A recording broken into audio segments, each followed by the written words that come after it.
وَلَقَدْ يَسَّرْنَا الْقُرْآنَ لِلذِّكْرِ فَهَلْ مِن مُّدَّكِرٍ نحمده ونصلي على رسوله الكريم أما بعد فأعوذ بالله من الشيطان الرجيم بسم الله الرحمن الرحيم رب اشرح لي صدري ويسر لي أمري واحلل عقدة من لساني يفقه قولي.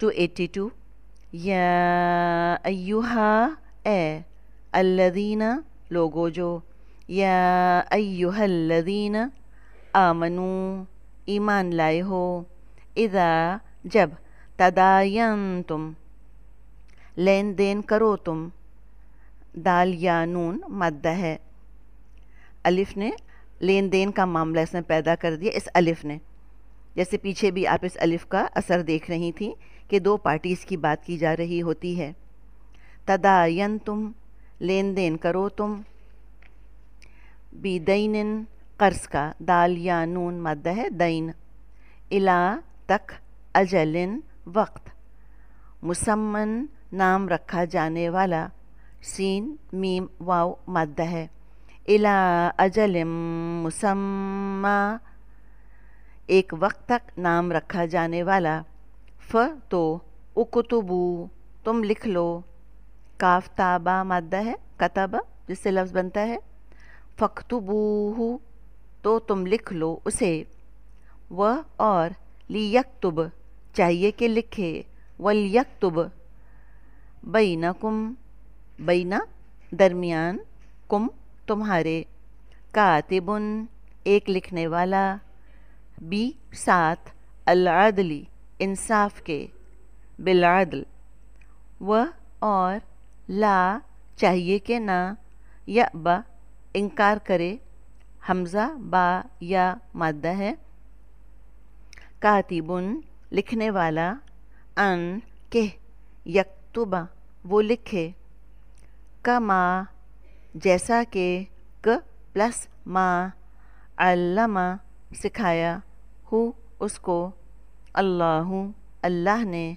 علمہ اللہ تو لیکتب چاہیے کہ وہ لکھے فلیکتب تو چاہیے کہ وہ لکھے اور لیملل چاہیے کہ املا کرائے الذی وہ جو ولیملل الذی علیہ اس پر الحق حق ہے علیہ الحق علی پلس ہی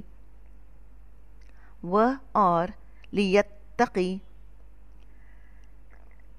چاہیے کہ وہ تقوی کرے اللہ سے ولیتق اللہ ربہ جو رب ہے ہو اس کا ربہ جو رب ہے اس کا رب جو رب ہے ہو اس کا ربہ اور لا چاہیے کہ نہ یبخس وہ کم کرے با خا سین مادہ ہے بخس یبخس من ہو اس سے من پلس ہو شیئا کچھ بھی تو ان اگر فإن کان ہو الذی جو علیہ اس پر علا پلس ہی الحق حق ہے علیہ الحق سفیہن بے عقل او یا ضعیفاً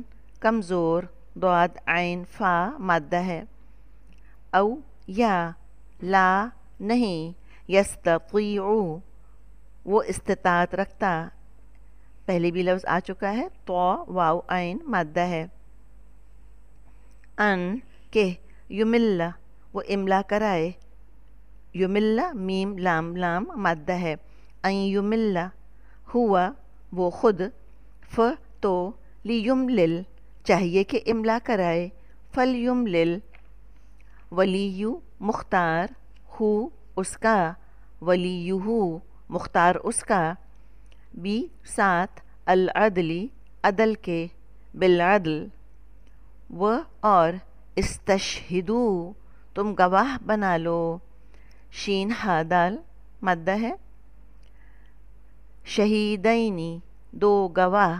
اب یہ عینی کی آواز دیکھیں, زبر آ رہا ہے, اس کے بعد یا ساکن ہے, اور پھر نون اور نون کے نیچے زیر. عینی کی آواز کس کی ہوتی ہے؟ تثنیہ کی ہوتی ہے. آنی عینی عینی یہ اسم کی آواز ہے. کون سا اسم؟ جو کہ تثنیہ ہو, ڈیول ہو. شہیدینی دو گواہ. شہیدانی ہوتا تو بھی اس کا ترجمہ ہوتا دو گواہ. ابھی شہیدانی اور شہیدینی میں کیا فرق ہے یہ آپ گرامر پڑھیں تو انشاءاللہ آپ کو پتہ چل جائے گا. فی الحال اتنا یاد کر لیجئے کہ یہ آنی عینی کی آواز یہ اسم کی آواز ہے اور ڈیول کی تثنیہ کی آواز ہے.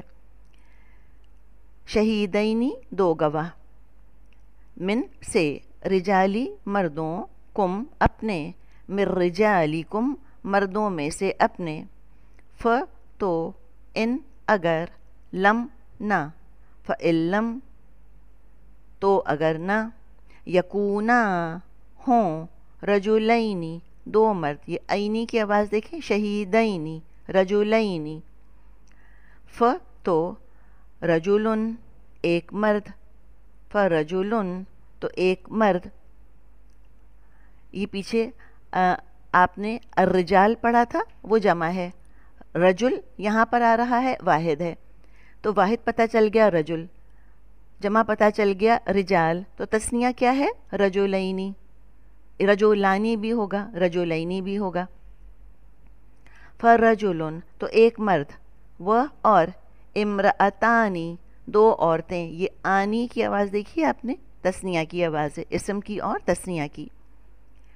ممن ان میں سے جو, من پلس من, ترضون تم راضی ہو, من سے, الشہدائی گواہوں, من الشہدائی گواہوں میں سے, ان کہ تضل بھول جائے, احدا ایک, ہما دونوں, احداہما ایک دونوں میں سے, ف تو تذکر یاد دلا دے, فتذکر احدا ایک, ہما دونوں, الاخری دوسری کو, احداہما الاخری ایک دونوں میں سے دوسری کو, و اور, لا چاہیے کہ نہ, یأبا انکار کریں, الشہداء گواہ, اذا ما جب, دعو وہ بلائے جائیں, و اور, لا مت, تسأمو تم اکتاؤ, سین حمزہ میم مادہ ہے. پہلی دفعہ یہ لفظ آ رہا ہے, آگے بھی قرآن میں آئے گا اس سے ملتا جلتا لفظ. ان کہ تکتبو تم لکھو, ہو اس کو, تکتبو ہو, صغیرن چھوٹا, صاد غین را مادہ ہے, او یا کبیرن بڑا, کاف با را مادہ ہے, الا تک اجلی وقت, ہی اس کے, الا اجلی ہی وقت تک اس کے, ذالکم وہ, اقسط زیادہ انصاف ہے, قاف سین طا مادہ ہے, عند نزدیک, اللہ اللہ کے, عند اللہ, و اور, اقوم زیادہ درست. قامو اقامو پڑھا ہے آپ نے, قومو پڑھا ہے, اقام الصلاۃ پڑھا ہے, تو اسی خاندان کا یہ لفظ ہے اقوم, قاف واو میم مادہ ہے, وہی جو کہ قامو کا ہے یا اقامو کا جو مادہ ہے. لیے, الشہادتی گواہی کے, للشہادتی لیے گواہی کے, گولتا دیکھیے مؤنث اسم کی علامت ہے. و اور, ادنا قریب تر, دال نون واو مادہ ہے, اللہ کہنا, ان پلس لا, ترتابو تم شک میں پڑو, ترتابو کتنا مختلف لگ رہا ہے دیکھنے میں, لیکن مادہ وہی ہے جو آپ نے ریب کا پڑھا تھا. ترتابو شک میں پڑو.